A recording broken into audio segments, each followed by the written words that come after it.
किशोर Tandekar sir की यात्रा बहुत कठिन थी और संघर्षों से भरी थी, जिसे कोई भी कभी सोच नहीं सकता था।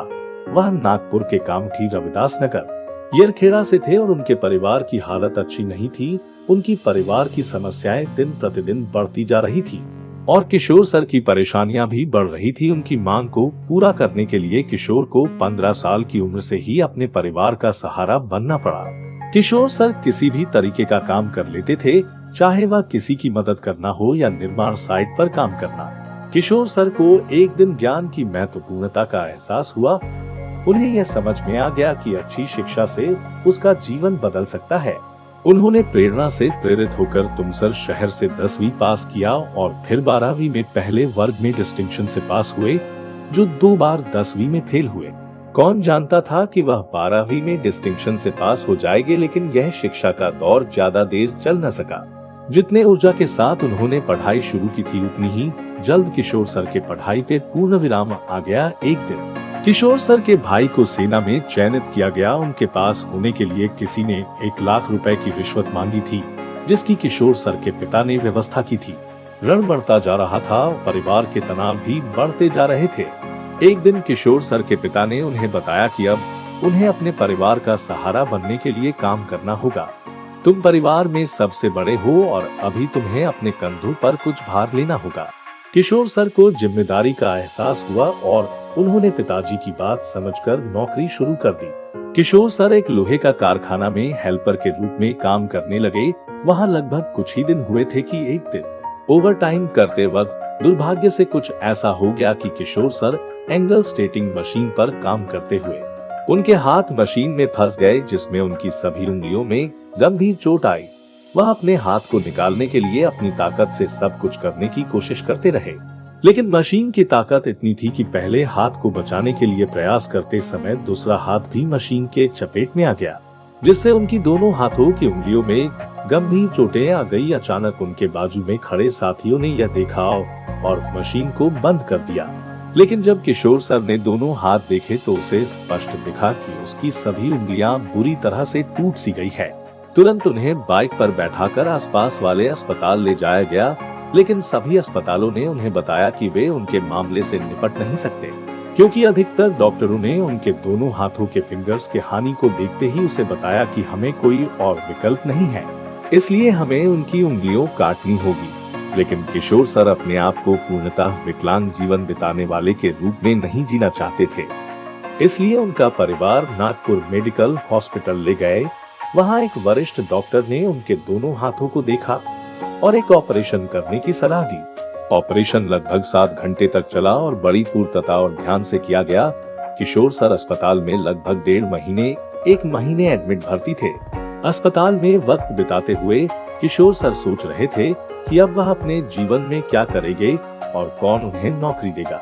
उन्होंने अपने पिता से बात करते समय किशोर सर ने उनसे कहा कि उन्हें पहली कंपनी के प्रबंधन तक जाकर क्यों न अपने लिए एक नौकरी के लिए अनुरोध करें। किशोर सर का पूर्ण उत्तरदायित्व और व्यवहार के लिए पहली कंपनी बहुत उदार थी।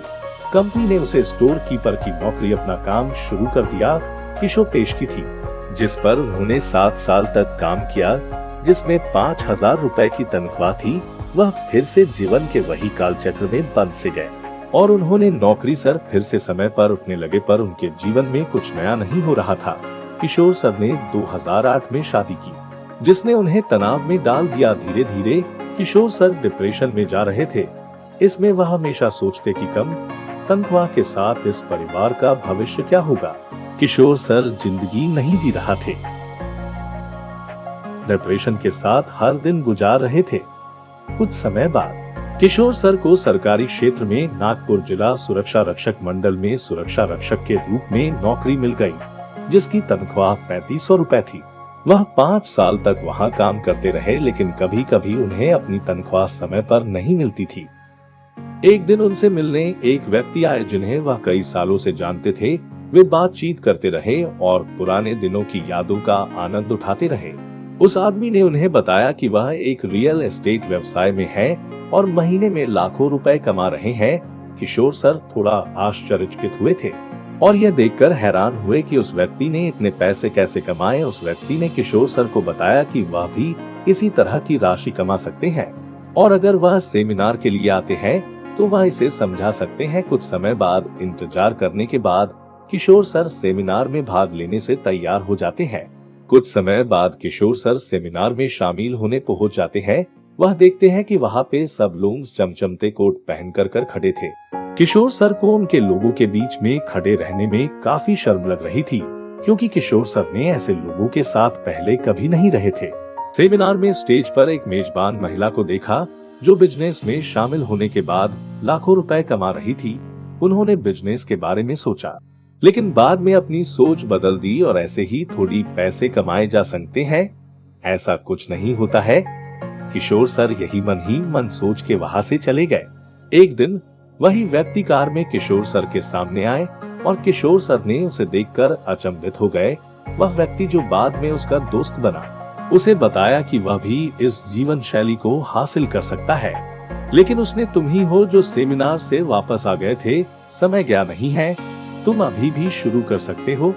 जल्द ही किशोर सर ने व्यवसाय शुरू कर दिया और उन लोगों के लिए एक मीटिंग आयोजित की जिन्हें वह अच्छी तरह से समझा। उन्होंने अपने ऑफिस के अपने सीनियर से मिलकर काम शुरू किया। कुछ लोग इसमें दिलचस्पी ले रहे थे, जबकि कुछ लोग इसे हल्के में ले रहे थे। किशोर एक बार एक व्यक्ति के पास गया और उसे प्रॉपर्टी के बारे में सब कुछ समझाया, लेकिन अचानक किशोर सर उस व्यक्ति ने बीच में ही रोक दिया। मैंने इस तरह के प्रॉपर्टी व्यवसाय में 7 लाख रुपए खो दिए हैं, जहां मैंने जमीन खरीदी थी, लेकिन संपत्ति मेरे नाम पर कभी रजिस्टर नहीं हुई थी। पहले किशोर सर को विश्वास हार गया। फिर उसने पूछा कि आपने इसे खरीदने से पहले पेपर चेक किया था क्या? व्यक्ति ने कहा कि यह आवश्यक नहीं था, क्योंकि सब कुछ ठीक लग रहा था। फिर कुछ समय बाद किशोर सर ने उसे हर विवरण को समझाया और उस व्यक्ति को सभी उचित विवरणों का प्रस्ताव पेश किया। कुछ समय बाद वह इसे स्वीकार कर लेता है। उस व्यक्ति ने किशोर सर के मार्गदर्शन में 9 लाख रुपए की कीमत पर जमीन खरीदी, जिसके लिए किशोर सर को 46,000 का कमीशन मिला। जैसे ही किशोर सर को यह राशि मिली, वह बहुत खुश हुआ कि उसे अपने फुल टाइम नौकरी में इतने पैसे नहीं कमाने को मिलते थे। कुछ देर बाद किशोर सर ने नौकरी छोड़ दी और फुल टाइम रूप से रियल एस्टेट का काम शुरू किया। किशोर सर उभरते हुए व्यवसायी बनने की ओर आगे बढ़ रहे थे, लेकिन कोविड के प्रकोप से उनका व्यापार भी प्रभावित हो गया। इस संकट में उनके मेंटर धम्मादीप खोब्रागड़े ने जूम मीटिंग के माध्यम से उनके टीम के हर सदस्य को प्रेरित करते रहे। एक दिन किशोर सर ने खोब्रागड़े सर से मिलने गए और उनसे अपनी खुद की रियल एस्टेट कंपनी शुरू करने की विचार चर्चा की और एक खुद की यूनिटी रियलिटीज कंपनी का निर्माण किया और किशोर सर को चीफ मार्केटिंग ऑफिसर के रूप में नियुक्त कर दिया गया। अपनी मेहनत के दम पे टाटा कार, डिजायर कार और फिर उन्होंने एक नई super car DC Avanti sport car खरीदी, जो उनका का बहुत पुराना सपना था। 1 से 1.5 साल हुआ था कि उन्होंने इस बिजनेस माध्यम से एक और BMW कार खरीदी।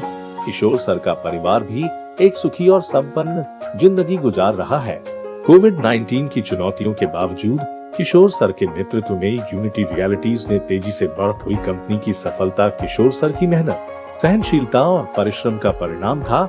वह चुनौतियों को जीतने के लिए नींव विचार लाते रहे और बदलते व्यवसाय पर अनुकूलित होते रहे, जिससे यूनिटी रियलिटीज रियल एस्टेट उद्योग में एक बड़ा नाम बन गई। किशोर सर के लिए यूनिटी रियलिटीज में काम करने का मौका शुरू किया। उसे अपने मेंटर मिस्टर खोब्रागड़े सर और उसकी टीम का सहयोग और मदद मिली। वह इस बात का आभारी था कि वह इतनी देशभक्ति और प्रतिभा से भरी टीम के साथ काम करने का मौका मिला और वह आगे बढ़ने का उत्सुक थे। जब वह अपनी बीती यात्रा पर नजर डालते हैं तो किशोर सर को पता चलता है कि हर बाधा ने उसे कुछ न कुछ मूल्यवान सीख दी है। उसने मेहनत, दृढ़ता और सहनशीलता की महत्ता सीखी थी और वह जानता था कि ये गुण भविष्य में भी उसके लिए फायदेमंद साबित होंगे। एक मुस्कान और आभार से भरा हुआ हृदय वाले किशोर सर अपने आप से सोचते हैं, यदि आप मेहनत करते हैं और खुद पर विश्वास रखते हैं तो कुछ भी संभव है। जीवन चुनौतियों से भरा होता है, लेकिन सही दृष्टिकोण और सीखने के लिए तैयार होने से आप कुछ भी पास कर सकते हैं। मैं इसका जीवन साक्ष्य हूँ। किशोर तांडेकर सर ने एक उत्कृष्ट real estate company unity realities को और ऊंचाई पर ले जाने के लिए नेतृत्व कर रहे हैं। उनकी दृढ़ता और सफलता की कहानी से लोगों को प्रेरित करते हुए वे दूसरों को भी प्रेरित कर रही है। यह थी किशोर सर की कहानी जिन्हें हम बड़े आदर के साथ कंपनी के महागुरु बोलते हैं।